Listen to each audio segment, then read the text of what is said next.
Nate Bargatze. It's a lot to have two dogs because you got to open the back door and let two dogs out. Big Dumb Eyes World Tour, Casey's Center, Friday, April 24th. Tickets available at natebargatze.com.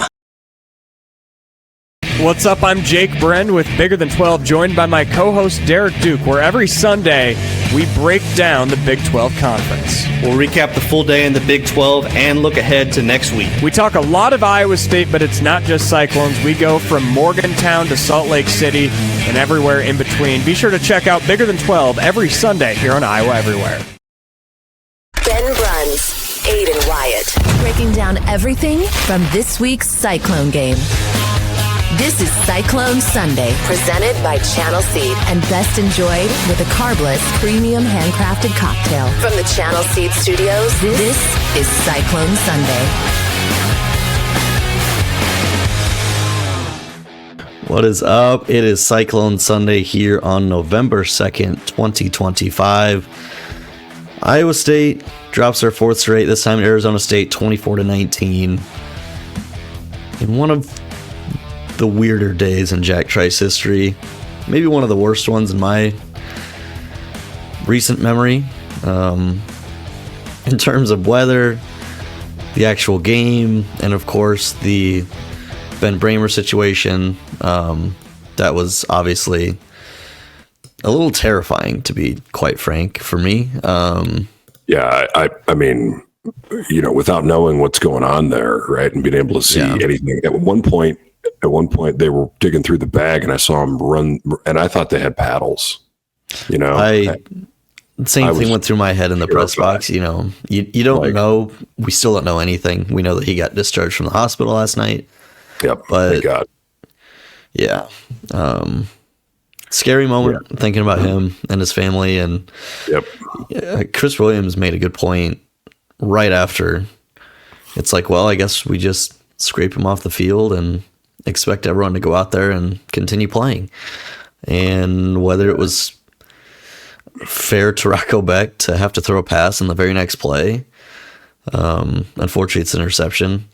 It's a weird dynamic, I guess, when you have a player go down like that. I remember I was in like 8th grade, and I had one of my best friends break his leg on the field, and we were terrified.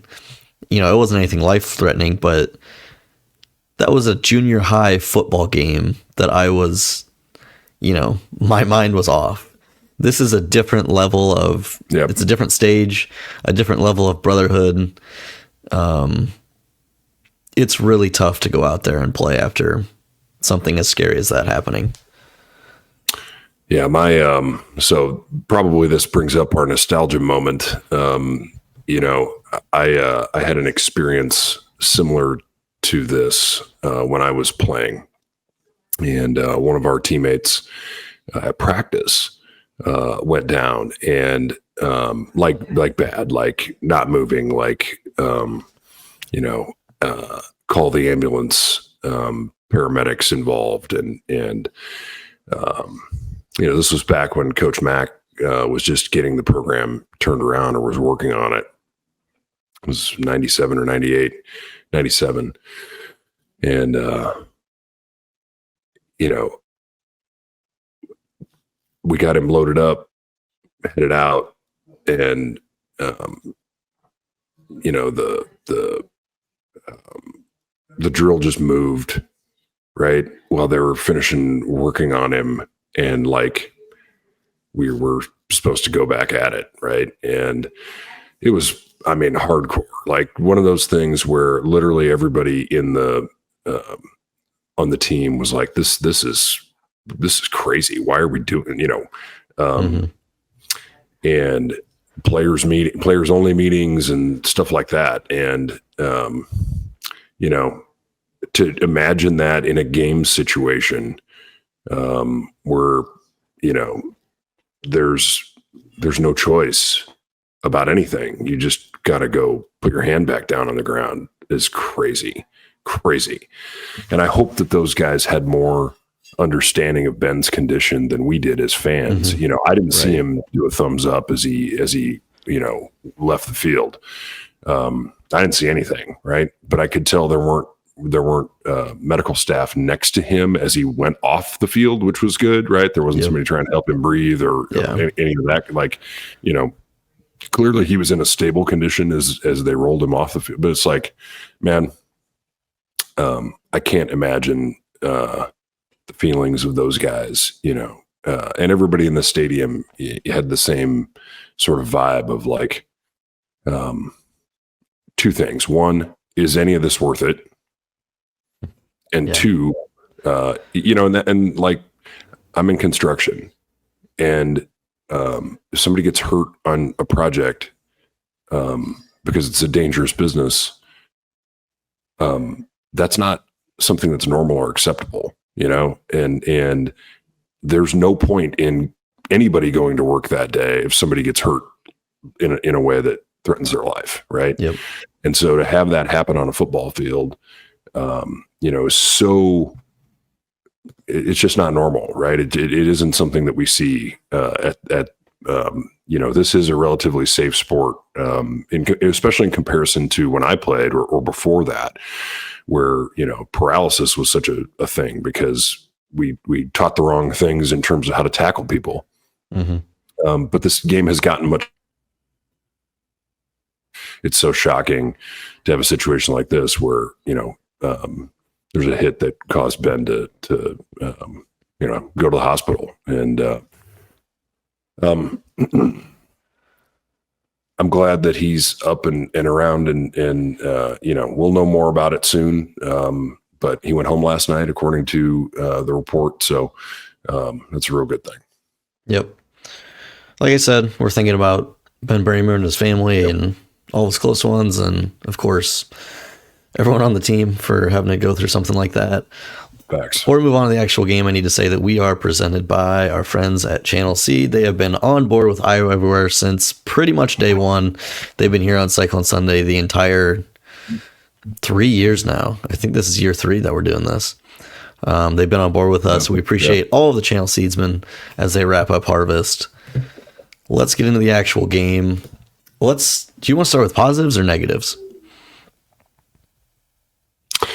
Well, I actually, the first thing I'm going to do is apologize to everybody because I finally realized this. I'm looking at our logo on the screen and the 2 bars on the helmet, like literally, is this Sage's helmet? Like, what are we doing here?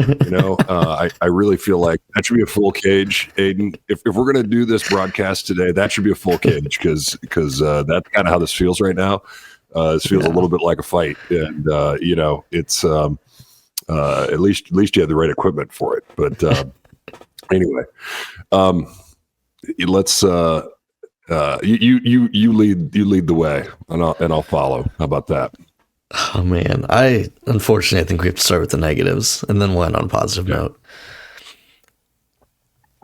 What is happening with Rocco Becht is kind of the biggest headline from Saturday, and I told you before the show, I am not a fire the coach, bench the quarterback guy. Never have been. Probably never will be. That's just not how my brain works. Sure. I don't know what the solution is. And I don't know if Iowa State would be better having Rocco on the bench.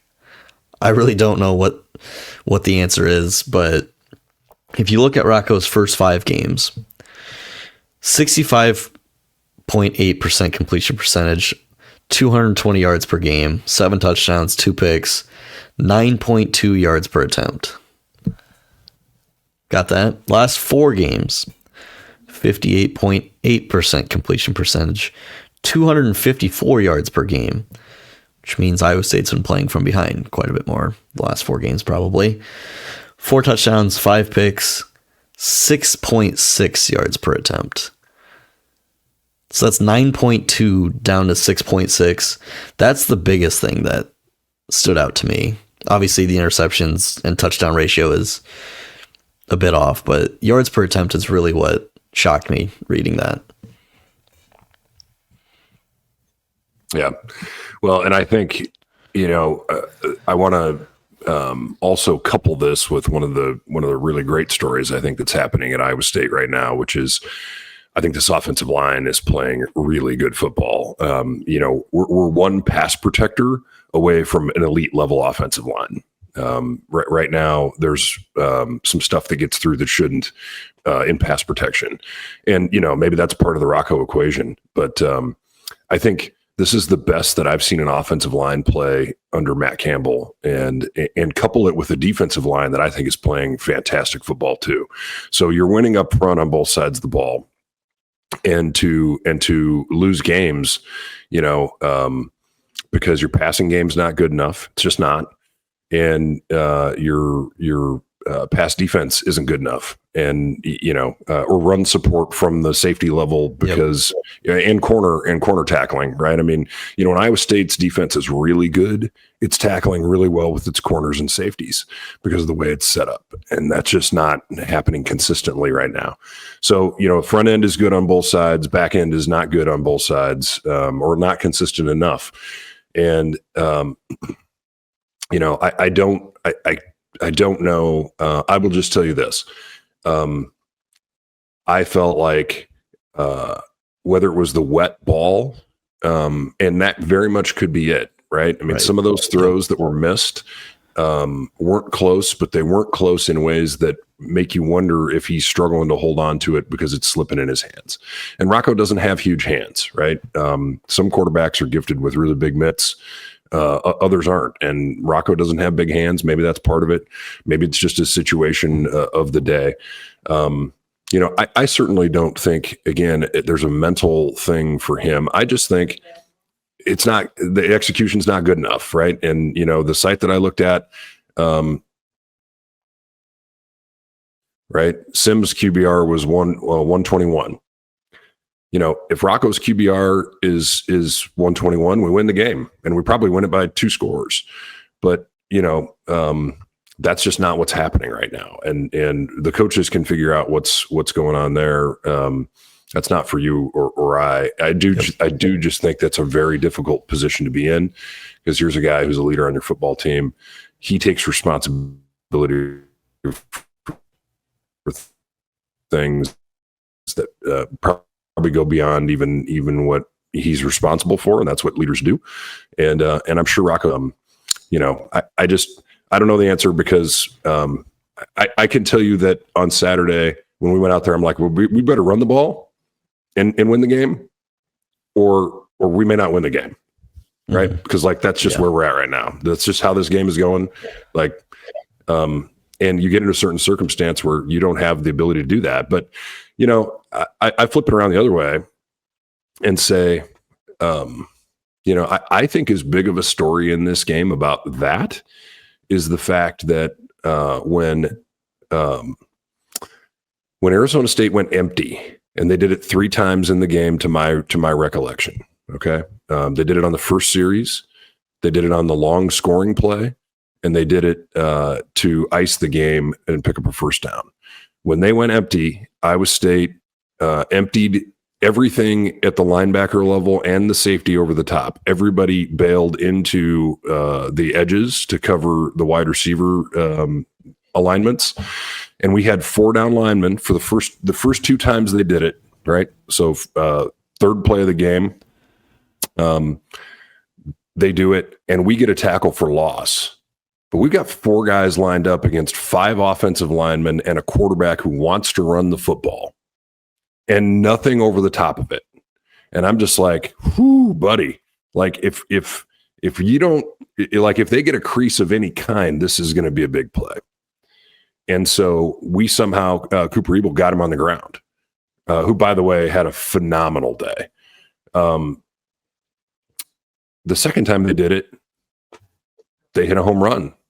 And, we lined up the same way, and they pinned and pulled, and he had a Mack truck lane to drive through, and nobody over the top to try and defend it. So that play in and of itself, to me, is like the game changer. I don't care what Iowa State's doing on offense. Like we didn't score enough points. We weren't productive enough. We weren't good enough in the passing game, all of that stuff. But that, letting that mid yardage conversion happen, and just so the third time they got in that set, Iowa State adjusted defensively and had two levels to the defense. And I don't remember if it was a 3-3 or if it was a 3-2, but much closer, much harder to defend in the run game. Much more, the O-line has to make a choice about who they block and who they don't. And you either make a tackle at the, as he's breaking through the line or not. But it was right before the 2-minute warning, and they converted it, right, by a yard. Mm-hmm. And so that formation was the difference in the game in terms of scoring. And, it's amazing to talk about one formation, 3 plays is the difference in what this game outcome was. But how we defended that play to start the game, and how we tried to adjust to it and then just weren't able to get a tackle done. That was a huge situational thing that credit Arizona State. They saw something they liked, even though they got, they had to they went 3 and out on the first series and had to get off the field, but they came back to it for a touchdown and they came back to it for the biggest first down of the game. And, that's how you win games, when you don't have your starting quarterback and your best wide receiver. Yeah. Well, talking about the defense a little bit, we texted back and forth. I don't think the 3-3-5 is broken. No, I don't think it's straight up, and it's a harsh reality. You don't have the athletes this year to do it, because in the past you've had all these, athletic safeties. Not that these guys aren't athletic, but you have experienced safeties more. Great tacklers, a better way to say it. Really downhill, great tacklers, really fast. Yes. Huge in the run support. Same thing at the corner position. Yep. Guys that can tackle, right? And it's not to discredit these guys. It's just it's a bunch of guys who haven't played a ton. Yep. That's right.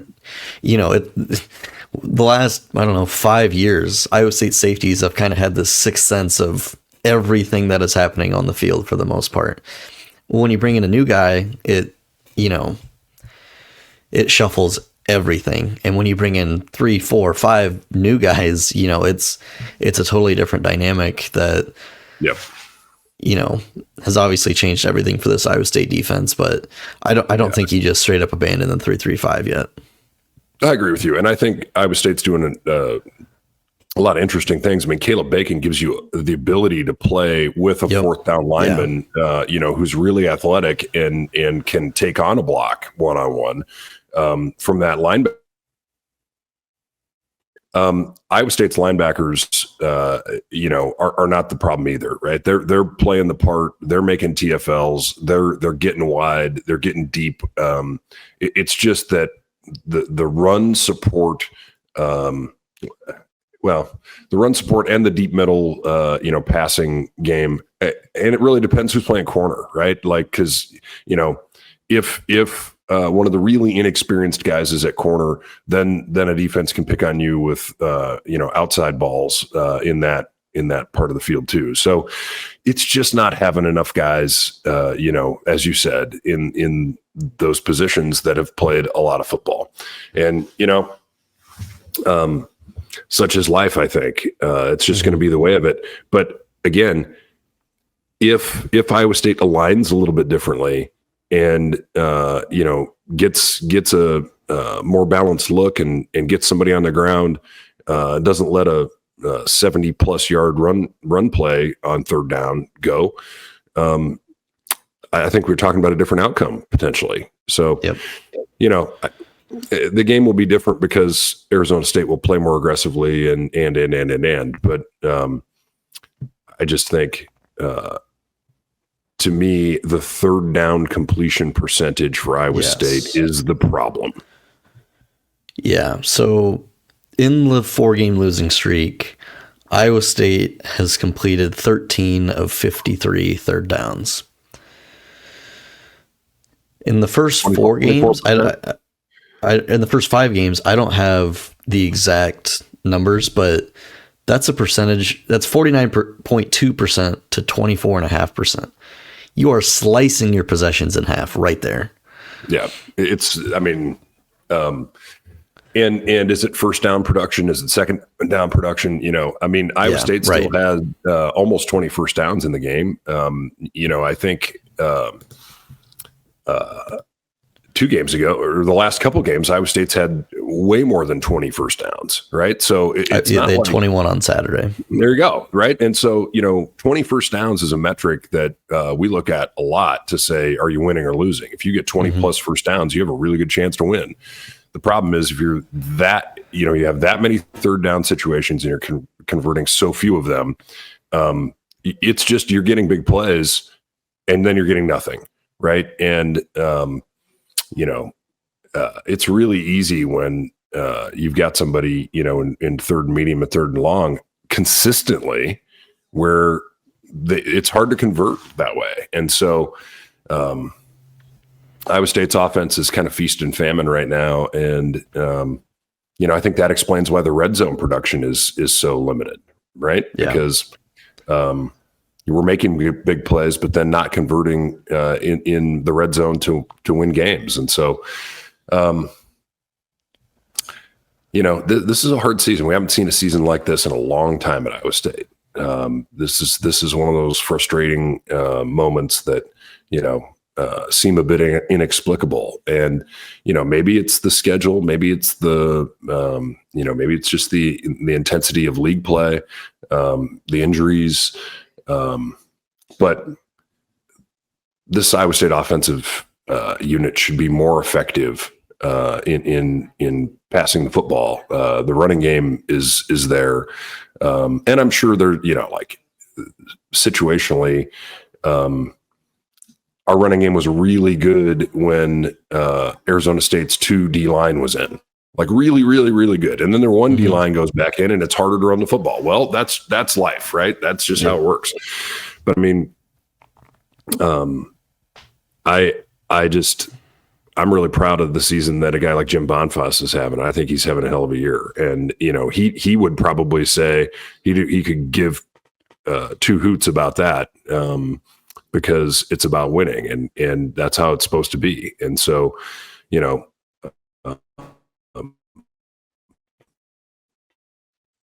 Miller's playing some really good football.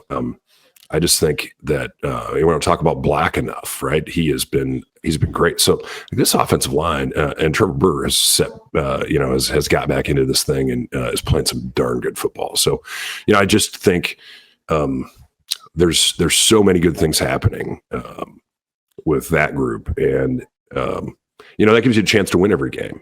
But then it's frustrating when you don't because, you drop a pass, right? That's a first down. And then you get no points because you miss a field goal. So, it's there's a lot of different things. But it's fair to say that there's something missing with this Iowa State offensive attack right now. And my best wishes to the staff and the players to figure that thing out and come back next week and play against a good defense. Yep.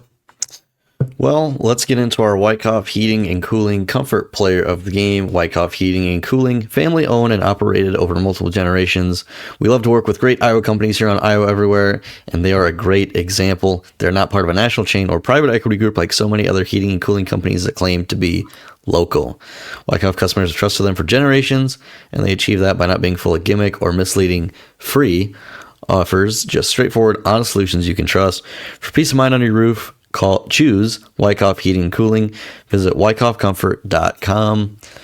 I might steal yours, but I'm going to go with Cooper Ebel. He was playing with his hair on fire yesterday. I think he had 9 total tackles, 5 solo tackles, a tackle for loss, and 1 pass deflection. It was probably his best game of the season and maybe in a long time for Cooper Ebel. Yeah, and I think he's been, he's had some good games in recent history. I just thought he was outstanding, a wrecking machine. And part of the reason why is because the D-line is keeping him clean and giving him chances to make plays too. And so I think that D-line group, I think McDonough, I think Dom Orge played his best game as a Cyclone. I thought Dom was amazing. Like there was a stretch in that game where Dom just pressed, forklifted the center, threw him into the backfield, multiple plays in a row. I think they actually switched the guy out that was playing center because he couldn't handle Dom. And it was like, this is what a compliment that is, right? To Dom Orange. Just phenomenal play from him. So why don't we tip the cap to those two guys? I think that holding line just making plays. The issue, an issue is pressure, and Iowa State struggled to get pressure when we brought the blitz a lot of the day, and Sims made some plays throwing the football. But man, those two guys, fantastic game out of them, and really made it hard for Arizona State to be consistent offensively. Yeah, I got one more thing that we'll talk about quick, but first we need to thank our friends over at Carbless. My sister, she is 21. She goes to Iowa State, and she has a really finicky stomach. And she's like, I love drinking Carbless because it doesn't make me feel like garbage. Yeah. She loves them. So if that's not a selling point, I don't know what is. There you go. It's a darn good beverage, and it's funny. I drank a lot of different things yesterday, Aiden, but I polished it off with a Carbless, and it was like, wow, this is super satisfying. And of course, our friends over at Nostalgia, the THC Seltzer, go pick them up at Barntown Brewing or your local Fairway. Last thing, hope you forget about this one. Right. Last thing I really want to talk about is a comparison to a former Iowa State team. One that you were around, the 2002 team. That was the team, lose to Florida State. Seneca was in. He was in. That was a win. That was ridiculous. They ripped off 5 straight wins. Is that right? Yep. And then went down to Norman, Oklahoma, and it was just a bloodbath. And they ended up losing, was it 6 in a row? Is that right? Yeah. I think, and by the way, we're rated 9th at one point in that season. Rarefied air for Iowa State. Yep. Bob Montgomery, who played offensive line on that team, and I really respect, had said at one point in the past that was the best team he'd ever played on. And he was on our 2000 team. And I think that's a really high compliment to that team. That was a brutal schedule. That year, Iowa State played some of the best in the Big 12. Yeah. And back in the day, there was that I have the schedule in front of me. Yeah. So they started against number 3, Florida State. Then they go Kansas, non-con, Iowa, non-con, number 20, Nebraska, Texas Tech, and that's when they got up to number 9. Yep. And then it's number 2, Oklahoma, number 7, Texas. They beat Missouri, number 12, K-State, number 17, Colorado, and they finish a bowl game against number 18, Boise State. That is a brutal schedule. Yeah, really difficult schedule. And, I think I think it's so hard to draw parallels in especially since that was such a different era. Think about how long this season is. I mean, that seemed like a long season back then, right. But with the off weeks and all the things that are going on, I mean, Iowa State still has 4 weeks to play, 3 games left, and it feels like we've been doing this for months now. Yeah, and we have, right? So, what's happening is we're asking college players to play a pro schedule and take class and and all of that at the same time, and it really is becoming just a ridiculously long and difficult, energy sapping sort of engagement, no matter how much you're up, right? And I think that's why you see some of the upsets that are so shocking, seemingly shocking in football these days, because teams it's hard to concentrate at that level for that long with everything else you've got going on. And you do have class and all that, right? It really does play into things. You don't get to recover the way that pro athletes do. You don't get to get into the film the way pro athletes do.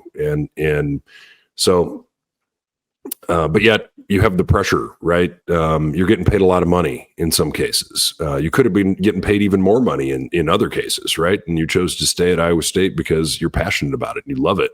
And so it should love you back. And I think that,